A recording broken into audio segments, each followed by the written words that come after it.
Hey, welcome back. All right, before I start today's topic, I want to say that I often tell women that I talk to that I am not a woo-woo guru. So, what does that mean? Well, here's the thing. I realize that processing your thoughts, processing how you think about a variety of different events in your life, circumstances going on, those thoughts and past experiences can play a major impact on the results that you want, the goals that you set, how you get there, how quickly you get there, how successful you are in getting there. So while I don't have clients like lay on the front lawn and sun their butthole, that's a real thing actually, but I don't have clients do that. What I do work with clients on is processing those thoughts and past experiences so that we can get to the root of the issue. No one loses weight and gets healthy. No one reaches any goals that we set for ourselves in life without solving the root foundational kinds of struggles and challenges that are preventing us from getting to that successful space or putting up major obstacles in our way that slow us down from getting there, right? So all of that to say, we've got to dig in to where the struggle is coming from, whether that's things that happened when you were a kid, whether that's things from past relationships, whatever it is, there's always a reason for what's going on, right? So when I work with clients who say, I want to lose 20, 30, 50, 100 pounds. I want to feel healthy. I want to feel comfortable in my own skin. While I give you a lot of strategy for getting to that place successfully, dropping that weight, getting healthier, getting off of meds, feeling comfortable and confident in your clothes and out of them too, part of what I do along with that strategy is helping you to figure out why you've gotten to this place where you need to make change. And a big part of that is starting with your mindset. And more specifically, it is processing the thinking that's going on in your head. So that's what I want to talk to you guys about today. We have anywhere from 65 to 85,000, 90,000 thoughts a day, which seems crazy, right? That we can have that many thoughts. And here's what's even crazier. A large majority of those thoughts are negative. So if we're having all those, and a majority of those thoughts are about ourselves. So we're pretty self-centered human beings. So if we have that many thoughts that often go even unconscious, we don't even realize we're having that many thoughts, and that many thoughts are negative and they're about ourselves, it's no wonder that we hold ourselves back. And I hear this all the time. When I talk with you, if I ask you, what do you think is your biggest struggle? What do you think is keeping you right now from reaching the goals that you have? 95% of the time you will say, it's me, I'm the problem, it's me. Well, we know that it's ourselves. We know that we're the problem. We just don't know how to change that. So where I help women is I start with the thoughts that you're having, because that really is a huge part of the base issue. So let's talk a little bit about that. Well, what's wrong with the thoughts that we have? Well, one, I already talked to you about how a majority of them are about ourselves and a majority of those are negative. And so we've got to dig into those thoughts and be really aware of them and how they're negative and what they really mean. So the big problem that we've got to start with is the fact that we think thoughts, everything that goes through our head, is a fact. And it's absolutely not. Now, this was mind-blowing to me when I really started digging into the research around this. It really shook me when I came to understand that a majority of our thoughts are not fact, but we think they are. Okay, so really grasp that for a second. You have all these thoughts that go through your head. You think they're factual, and the reality is that they're not. They are the story that you're telling yourself, and you've convinced yourself that those are circumstantial beliefs. They're not, they're just your thoughts. And we've got to start by understanding and grasping that concept and being really hyper aware of our thoughts and pulling apart the story you're telling yourself from the fact that is the basis of that thoughts. Now, so let's dig into like what is an actual fact, right? A fact is like Switzerland. It is non-judgmental. It is non-emotional. It is based in evidence. It is, if you think about it this way, facts are actually things that can be proven beyond a shadow of a doubt, like they say in court. It's evidence that everyone who's reasonable and a thoughtful person, everyone will agree, yes, that is true. Now, if you think about the thoughts that you have, they're not things that everyone would agree with, right? And I know this is kind of like getting in the weeds on things, but you really have to kind of think about this on a deeper level and come to understand that the thoughts that go through your head, you've kind of put a spin on them. You have twisted them up into what you believe, your opinion, if you will. They're not circumstance. They're not based in evidence, all right? Well, then what happens is we take the circumstance of the issue and then we wrap our thoughts around it. And that's what goes through our head. And that's what we're so stubborn about believing. And we equate the two when they're really not. I hope this is making sense. I'd love some feedback on this. So the first thing we've got to do is start to become hyper aware, like I said, of the thoughts that we're having, pull them apart from the circumstances. And then we've got to realize, okay, so there are circumstances, then we have thoughts around those circumstances, and then the thoughts that we have are what actually creates the emotion. That creates the feelings that we have about those thoughts. And then from there, those feelings are what really causes us to act. And then our actions create results. And so I take clients through this like thinking model, if you will, from circumstance to thought to emotion or feeling to then comes the action based on the emotion. And then forward from there, our actions obviously create results. Well, what we have to do is, like I said, become super hyper aware so that we can intervene at the space where we have the thought, grab a hold of it, and really recognize, okay, is this a fact or is this something that's creating a certain emotion in me? And is that emotion and those thoughts aligned with what I want to do, ultimately, the goal that I have?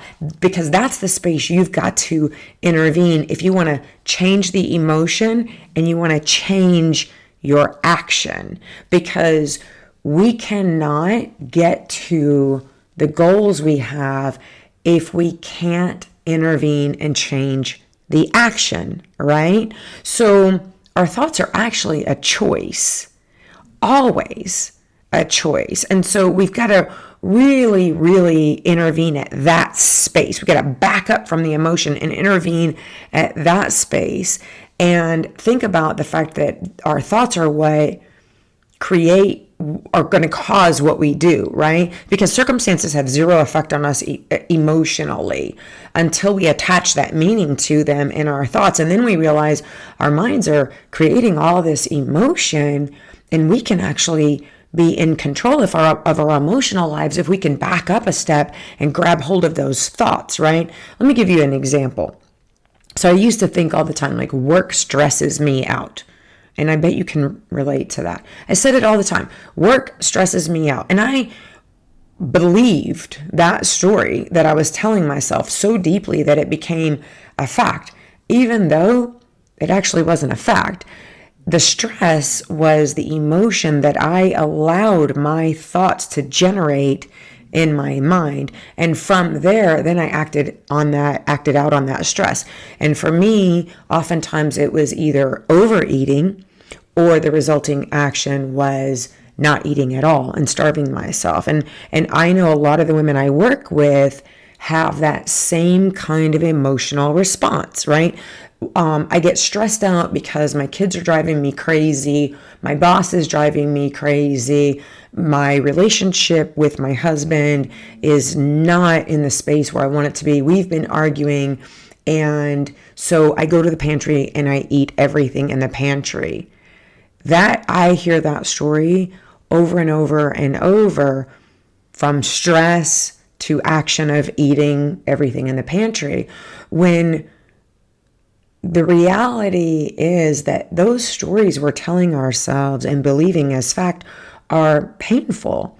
And even in that example, debilitating. It's creating an action in us, and we're taking an action based on that emotion, based on unrealistic and deceptive thoughts. And the result, if not immediate, down the road is weight gain, unhappiness, discomfort with our body, all the negative thoughts we have around our self-image and our body image is distorted, and that creates even more anxiety and stress and unhappiness, which creates even more eating in us, and it becomes this like vicious cycle. And all along, if we can pull the story apart from the fact, we can get control of those emotions and therefore subsequently control our actions and subsequently control a lot of the resulting situations in our lives, whether that has to do with our bodies and weight gain, or that has to do with our professional lives, our personal relationships. Everything really in our life, a majority of it anyway, is in our control. Because if it's not a circumstance, it is something we can control. We can definitely control our emotion around it and our resulting action and results, right? Now let's kind of like step back from here for just a second and think about like our past, because a lot of women will say, well, I can't change what happened in the past. And, you know, my father growing up, just as an example, my father growing up called me fat, told me I would never find a boyfriend or a husband if I didn't lose some weight. My mom berated me and told me that I wasn't allowed to have, you know, extra food. We weren't allowed to eat candy and chips and those kinds of things because she was constantly telling me that I would never find a boyfriend if I kept doing that. Like, I hear that all the time, right? So we tell ourselves that, you know, those things are from our past. They're hurtful to us and we can't change them. And so, you know, what do I do, Lori? Well, here's the thing. It's super useful to explore those past situations that are impacting us now, but in context. Because if you want to gain clarity around the reality of that situation, we've got to examine it and explore it in context. We can not change what happened in the past, but we can go through those experiences and have clarity around the pain that it caused us, because now we're out of the situation. And so we can have control over our current thoughts about that situation and think about how we're recreating the feeling of pain that we actually felt back then, but we didn't realize how it was going to impact us in the future. Does that make sense? I'd really love some feedback on this. But here's the good news. When we go to that space and we explore those old wounds, while we can't change the events, we get to choose what we focus on from that past experience and the feelings that we're having around it now. We get to choose what we focus on, and we get to choose what we perpetuate more of from that past experience. We get to apply meaning now to that past experience, and we can do that in every area of our lives. There's a quote from Dan Sullivan that I absolutely love and believe, and that is, take what you want from your past and leave the rest behind. So you can't focus on changing your actions, which are a symptom, right? Without focusing on the cause of those actions, is what I'm trying to say. And so if you're overeating, you're self-sabotaging, you're overspending, you are berating yourself, whatever it is that you're doing, before you can really change those actions, you've got to change the thoughts and the feelings that led to those actions. So let me give you another example and kind of walk you through this thought model. Like I said, that I work with women who are our clients in our 12-week group. We work with them on it. And I want to say this too. Let me kind of interrupt myself right here. This is not something that happens overnight. I don't show clients this thought model and they go, oh, wow, cool. Yeah, let me explore every thought that I have. And I'm going to get like super successful right now at pulling apart my thoughts from the actual circumstances and facts and be able to change my emotion around it and right today change my actions, and therefore I'm going to have this better result. It just doesn't happen this way. I can walk through this on this podcast episode, but when I work with clients, I introduce this to them. We practice it. There are tons of activities around it, and I'll tell you, some of them are really painful. We read about it. We practice some more. We talk more in group coaching calls and on mindset calls. And in the 12 weeks, we go over this over and over and over, processing our thoughts and really practicing becoming super aware of our thoughts, pulling them apart, exploring the emotions that they're creating in us, and then practicing intervening and changing that action so that we can get better results. And so I present this to you today as part of this podcast as really just like the tip of the iceberg, as an introduction, I hope, to how you really can control a lot of what happens in your life and the results that you get by backing up and looking at the thoughts and first saying, oh, like, that's going through my mind. I didn't even realize I was having that kind of thought around it. And oh, like when I have this emotion, it's not just because it's randomly boiling up in me. It's because I had this thought first that I didn't even realize I had. And so oftentimes, as you know, I kind of ramble here a little bit, but oftentimes with women that we work with, they find it really difficult to back up and pinpoint the thought. So we actually start at, what are you feeling? Like, what are you feeling right now? What are you feeling when you eat the cookies? You know, if you're someone who is a total like sweet snacker or a salty snacker, like let's dig into intervening when you went to the pantry and you ate the sleeve of Oreos. What were you feeling? Oh, well, okay. So I was really upset about how much crap had been dumped on me at work and how people around me aren't pulling their weight. And it seems like the better job I do, the more crap gets dumped on me and the more responsibility I have. And I'd had kind of a chat with my boss about it that afternoon, and he didn't seem to get it through his thick skull that, you know, rewarding me doesn't look like giving me more responsibility. And now I'm under all these heavy deadlines. So I came home feeling stressed, anxious, not knowing how I was going to get all this shiz done before the deadlines next week. And so I grabbed Oreos and ate them. So right there, you were feeling stressed and anxious and pressure around these deadlines that were in your future. And when you back up and kind of look at that, you already told me where those feelings were coming from. It was coming from the thoughts you were having about work deadlines, right? And so I give you that example because a lot of times if you catch yourself in the thought, the emotion, the feeling is easier to identify. And then you can back up from there to the thought. And then once you back up to the thought, you can kind of pull apart the actual circumstance from your thoughts around that circumstance. The circumstance is you were given a project, you have a deadline of next week, and your thoughts around that is, that's impossible. I shouldn't be given this much work. yada, yada, yada, right? Those are your thoughts. So when you pull it apart, the feelings of the stress and the pressure are coming from your thoughts around the circumstance of the deadline, right? Well, the action you took is based on the stress and the pressure. You went to the pantry, you got a sleeve of Oreos, and so your action was inhaling a bunch of calories. That's not going to help with the deadline anyway, right?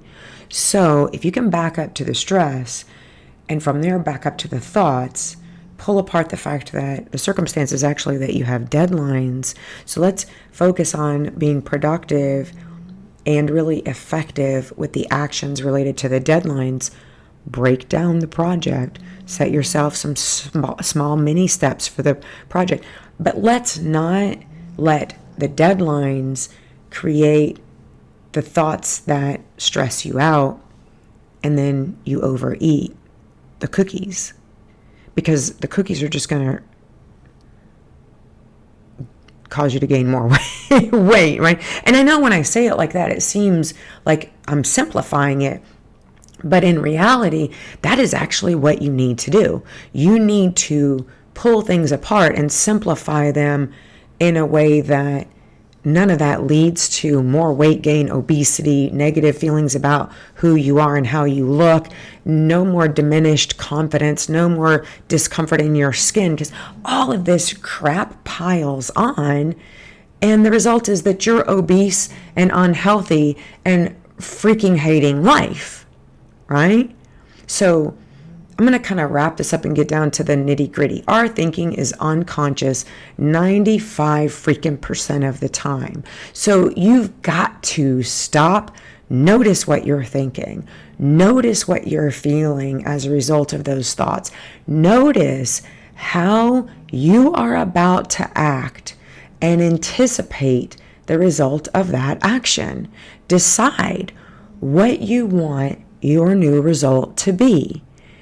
And what do you need to do, feel, and think to create that result?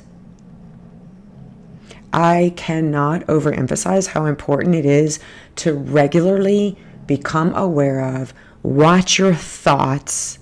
And when you're feeling negative or you're not getting the results you want, you've got to figure out how you're using this thinking model, your thoughts, your circumstances, your thoughts around it, the feelings and emotions that come up from those thoughts, the actions you take as a result of the way you're feeling, and the results that you're getting.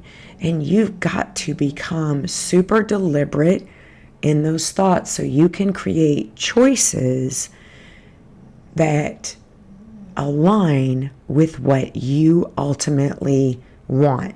You have to believe those new thoughts. You've got to repeat them over and over and over and intentionally become aware of that reprogrammed thinking. I hope this episode was helpful. It has definitely changed my life to grasp this. And let me tell you, this podcast and everything that I teach my clients around this thinking model is not something I made up out of thin air. It's an amalgamation of years now and investing thousands of dollars in mentorship for myself, in mindset coaching for myself, and doing tons of deep thinking and research and a lot of reading, and putting all of that together in how I live my life and now how I teach my clients to reprogram themselves to live their lives more productively, more effectively, more in line with what they want and the identity that they want to inhabit and how they want to embrace their new lives so that they can stand in the presence of becoming and being the woman that they want to be. Thanks for joining me this afternoon. Have an amazing freaking day. Love you, mean it, and I'll see you right back here next time.